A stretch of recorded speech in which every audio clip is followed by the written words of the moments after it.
Olá, sou Hugo Vasconcelos. Nós vamos dar início aí a um curso de CSS3 avançado que muito aluno aí está pedindo para aprender aí a trabalhar com a criação de layout, né? Layout ajustável, layout líquido dentro do CSS, que é aquele site que se ajusta em qualquer resolução, criação de menus, botões, e nós vamos também na parte mais avançada aí criar um site completo aí usando HTML5 e CSS3. Eu tenho aí alguns cursos gratuitos no canal, tenho também DVDs que eu vendo, que é concurso mais avançado para quem realmente quer aí se profissionalizar, né, e aprofundar na área. Então tem curso aí para programação web, programador de jogos, curso na área gráfica, Photoshop avançado. Temos também uns cursos aí na área de programação para desktop, que é criar programas para empresa, Excel avançado. Então eu tenho uma vasta grade aí de cursos. Para entrar em contato pode usar o e-mail aqui ou então, né, o telefone, que eu sou da região de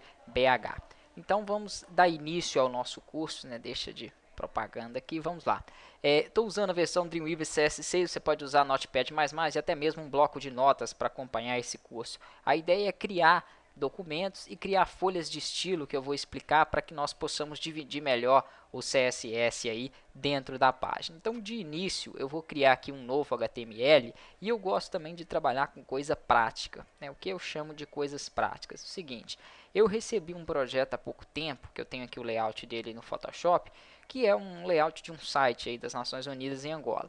Então aqui, ó, eu tinha que simplesmente dividir, fazer as divisões desse site. Então o designer gráfico, quando ele te passa o modelo, o layout do site, ele te passa também as medidas. Isso facilita muito para o programador na hora de criar a folha de estilo. Então nós vamos criar aqui uma área para o topo. Dentro desse topo vai ter que ter um campozinho aqui para busca, né, procura, e uma outra imagenzinha abaixo. Então tudo isso nós vamos criar dentro de uma única div. Eu não vou usar tabelas, a gente vai fazer somente por divs, né? A tabela não está mais sendo tão utilizado, não, então a gente vai deixar de lado isso. E aqui algumas áreas que nós vamos criar, que seria para notícia principal, descrição de notícia, aqui notícias menores e um menu, uma coluna aqui à esquerda. Na verdade são 3 colunas esse modelo que nós temos. Então vai ser o nosso primeiro desafio, é isso, para que vocês aprendam a divisão de layout e futuramente não tenha mais problema aí quanto ao alinhamento, né, do site. Aqui eu tenho o modelo dele, né, já editado, então ficou dessa forma aqui.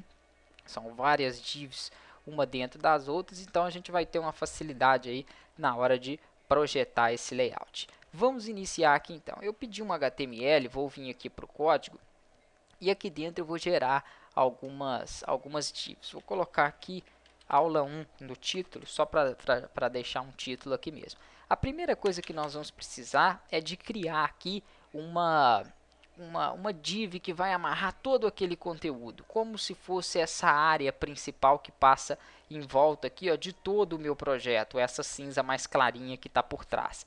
Criando uma div externa, fica mais fácil na hora de ajustar essas divs internas. Então eu vou dar um nome para ela de conteúdo. Eu posso tanto colocar como classe e como ID. A diferença é que a classe ela pode se repetir várias vezes. O ID é único. Então, como essa vai ser uma div única, eu vou deixar ela como ID. E cada vez que eu for inserir isso aí também na minha folha de estilo no meu CSS, tem uma forma diferente de chamar. Uma coisa que eu detesto e acho que quem cria videoaula não deve fazer é deixar para o aluno tentar adivinhar o que está escrito. Então eu gosto de aumentar o código. Se você quer aumentar aí também o seu código, pode vir aqui, ó, em editar, preferências, fontes, e aqui vai ter, né, o tamanho aqui de visualizador do código. Eu vou deixar 16, que é o que eu gosto de utilizar, e aí eu creio que fica bem mais fácil para vocês visualizarem o que eu insiro. Então a nossa primeira div é a div de conteúdo. Aí eu tenho que passar algumas propriedades para essa div aqui. Então vamos entender qual que vai ser a largura dela, o tamanho, e vamos dar uma cor de fundo para que eu possa visualizar como eu visualizei aqui, ó. A primeira coisa é colocar o site centralizado. Também tem muito aluno que tem essa dúvida, mas como que eu deixo o meu site centralizado? Então vamos fazer já isso com essa div de conteúdo, que é a div externa. Eu posso inserir as informações nesse mesmo bloco aqui dentro do meu cabeçalho, do meu head, e posso colocar em uma folha de estilo diferente. Vamos fazer dos dois jeitos para que fique bem explicado. Então eu vou colocar ele aqui, mas somente para explicar essa diferença da folha de estilo. Eu não gosto de usar em mesma página, não. Eu gosto de criar o CSS separado, mas eu quero explicar isso aí. Então, o style type, né, o tipo aí de documento, que é um texto text underline CSS. A mesma coisa eu uso quando é para JavaScript, e eu também tenho um curso aí de JavaScript. Então, barra style aqui para fechar ele. Aqui dentro eu passo as propriedades da minha página. Se eu quiser passar alguma propriedade para minha div conteúdo, quando é ID, eu utilizo aqui antes o jogo da velha, ou a cerquilha, como vocês preferirem chamar.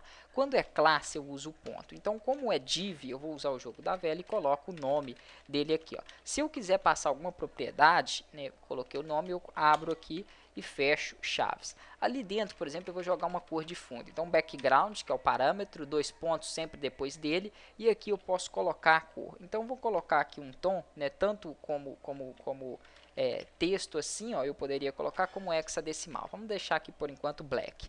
Vou salvar e vou publicar isso aqui com o navegador. Deixa eu salvar aqui por enquanto, criar uma pasta aqui na área de trabalho chamada CSS, para a gente trabalhar com ela. Perfeito. Vou salvar como index. Ok. E vou visualizar. Vou utilizar o Chrome. E ele simplesmente não mostra nada. Isso é normal porque eu não dei nenhum tamanho nem propriedade para ela. Próxima aula a gente dá sequência.